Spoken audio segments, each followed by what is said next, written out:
Here are the rules of the New World Order. Write them down, please. Rules. By controlling energy, we can control nations, and by controlling food, we can control individuals. I'll say it once more. By controlling energy, we can control nations, and by controlling food, we can control individuals. Now that you have a basic understanding of how we work over here at LUNCORP, I would like to introduce you to one of our latest projects, the Control Grid.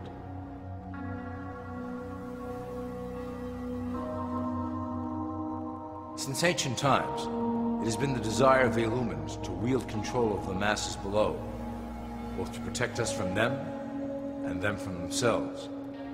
The tools through the ages have been effective, but always blunt and inaccurate. But now, with the release of new technology to the masses, we have the real ability to implement a control grid with finance, industry, government, and military under our strict control. We can safely shift the population into a new world, monitored and controlled by Illumina. Technology such as the internet, GPS, and RFID chips are pillars of the invisible prison we are erecting around the people. Within the decade, we will have real ID cards that contain criminal records and pertinent information, all linked to federal databases. Cell phones will tell us where each individual is, linked to the same database.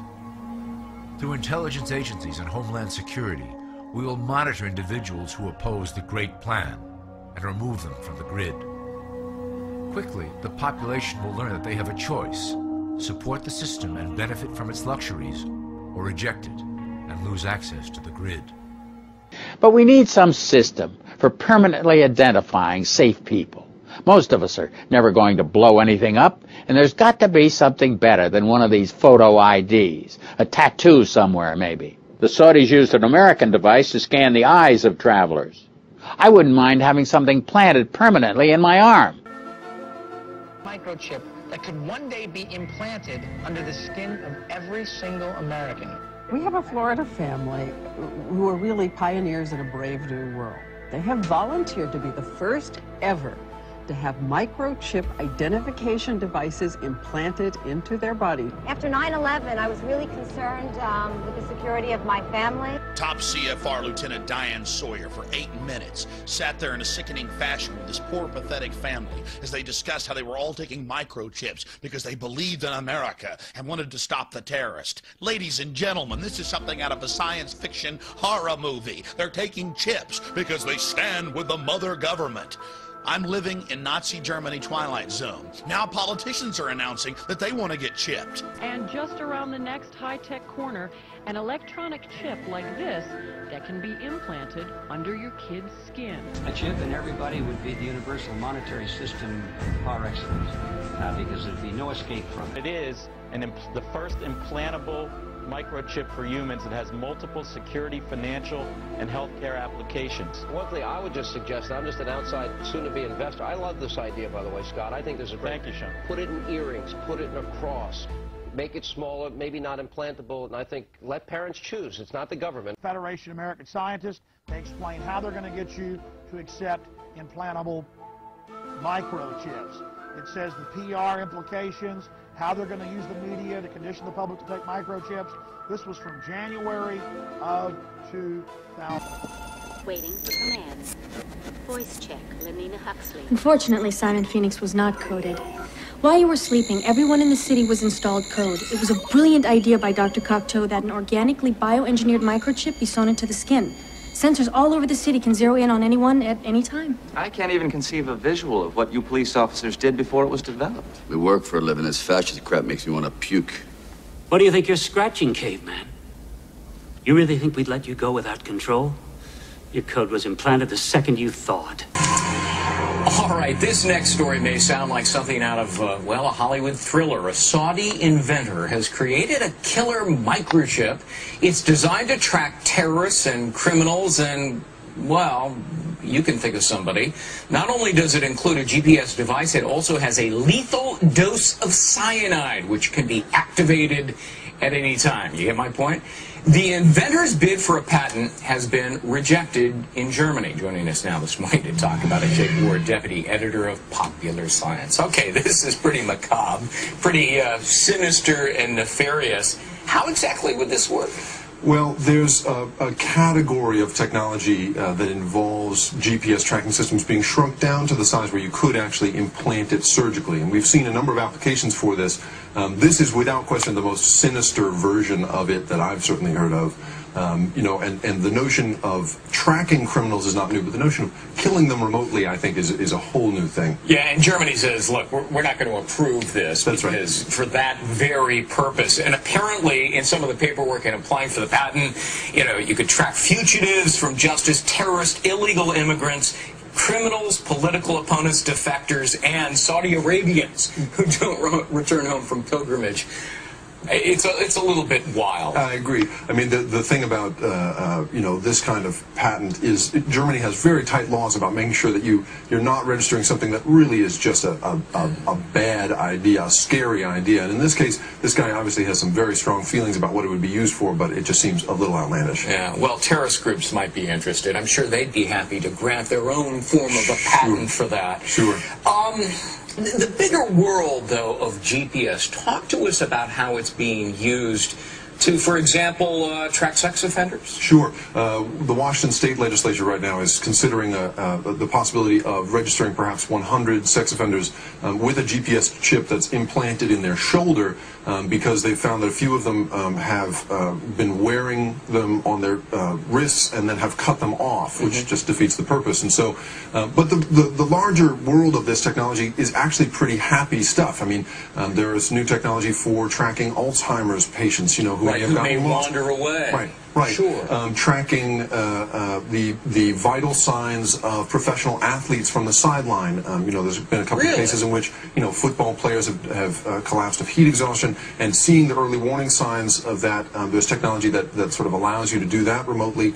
You know, even something as benign as keeping track of your dog, you know, a radio frequency tag implanted in your pet, the vet, you know, finds a stray, scans it, and finds its rightful owner in an instant. Yeah. Do you see an explosion of the use of GPS devices? And obviously a lot of people are concerned about an intrusion of privacy. Absolutely, sure. I mean, I think that there is a trade-off there, and obviously this you know, the inventor who filed for this patent has gone across the line in terms of privacy. Yeah. We're not too far away in the future where what we'll be able to do is replace dysfunctional brain mechanisms with microchips.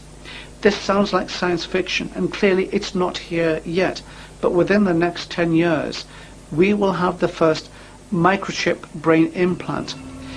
And it raises an important moral and ethical question in society. Do we intervene with psychopathic offenders who we can't currently treat and change them completely, reshape them entirely, change their brains, make them a new person?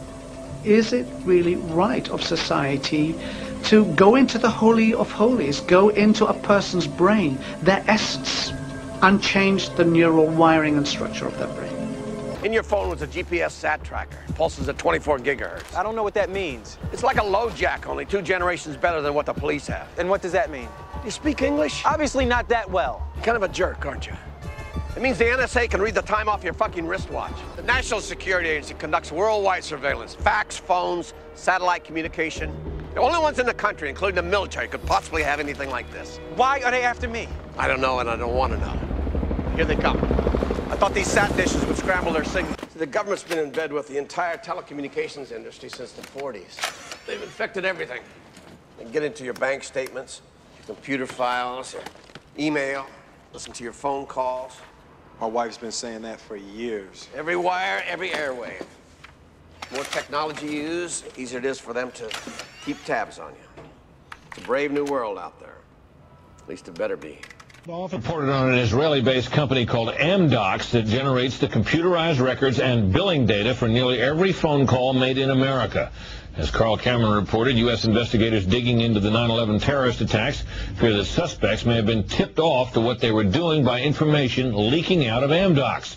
In tonight's report, we learned that the concern about phone security extends to another company founded in Israel that provides the technology that the U.S. government uses for electronic eavesdropping. Here is Carl Cameron's third report. The company is Comverse Infosys, a subsidiary of an Israeli-run private telecommunications firm with offices throughout the U.S. It provides wiretapping equipment for law enforcement. Here's how wiretapping works in the U.S. Every time you make a call, it passes through the nation's elaborate network of switchers and routers run by the phone companies. Custom computers and software made by companies like Comverse are tied into that network to intercept, record, and store the wiretapped calls, and at the same time transmit them to investigators. The manufacturers have continuing access to the computers so they can service them and keep them free of glitches. This process was authorized by the 1994 Communications Assistance for Law Enforcement Act, or CALEA. Senior government officials have now told Fox News that while CALEA made wiretapping easier, it has led to a system that is seriously vulnerable to compromise and may have undermined the whole wiretapping system. Indeed, Fox News has learned that Attorney General John Ashcroft and FBI Director Robert Mueller were both warned October 18th in a hand-delivered letter from 15 local, state, and federal law enforcement officials who complained that, quote, law enforcement's current electronic surveillance capabilities are less effective today than they were at the time CALEA was enacted.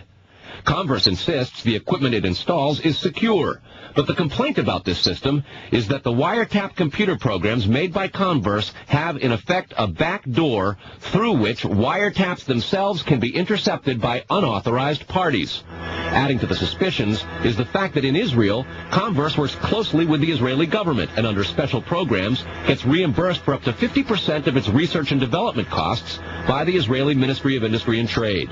But investigators within the DEA, INS, and FBI have all told Fox News that to pursue or even suggest Israeli spying through Comverse is considered career suicide. And sources say that while various FBI inquiries into Comverse have been conducted over the years, they've been halted before the actual equipment has ever been thoroughly tested for leaks. A 1999 FCC document indicates several government agencies expressed deep concerns that too many unauthorized, non-law enforcement personnel can access the wiretap system. And the FBI's own nondescript office in Chantilly, Virginia, that actually oversees the CALEA wiretapping program, is among the most agitated about the threat. But there is a bitter turf war internally at FBI. It is the FBI's office in Quantico, Virginia, that has jurisdiction over awarding contracts and buying intercept equipment. And for years, they've thrown much of the business to Comverse. A handful of former U.S. law enforcement officials involved in awarding Comverse government contracts over the years now work for the company. Numerous sources say some of those individuals were asked to leave government service under what knowledgeable sources call troublesome circumstances that remain under administrative review within the Justice Department. And what troubles investigators most, particularly in New York in the counterterrorism investigation of the World Trade Center attack, is that on a number of cases, suspects that they had sought to wiretap and surveil immediately changed their telecommunications processes. They started acting much differently as soon as those supposedly secret wiretaps went into place. Brett? Carl, is there any reason to suspect in this instance that the Israeli government is involved? No, there's not, but there are growing instincts and an awful lot of law enforcement officials in a variety of agencies who suspect that and have begun compiling evidence and a highly classified investigation into precisely that possibility. They've always been intimately linked and may indeed have been founded by the U.S. intelligence community, as I'll try to show. Remember, but now this is the National Security Agency. It used to be the most secretive. This is cyber espionage, and their mission is quite simply to monitor everybody's electronic communications, everybody's SIG-int, as they call it. So it's hard to imagine how they can object to somebody hacking when their mission is basically to hack the entire world. Well, couldn't you argue they know it best, so they would be able to fight it best? Well, this is, of course, a policy of confrontation with China, which is now opening up a cyber warfare theater, which I think is absolute folly. The news is that Google is now openly in alliance with the NSA in response to these attacks, which Google claims, and I stress that because there's no independent confirmation of any of this, Google claims that China hacked Google, and now they're joining with the NSA. What we learned from the Washington Post article of February 4th is it's not for the first time. We're told that over the past decade, not just Google, but Silicon Valley companies in general have been turning to the U.S. intelligence community, the NSA, for guidance and protection. And we're also told that it's not just the NSA, but the NSA is the lead agency of the entire U.S. intelligence community. So we've now got a cartel where Google joins with the NSA. It's a cartel sponsored by the CIA, the NSA,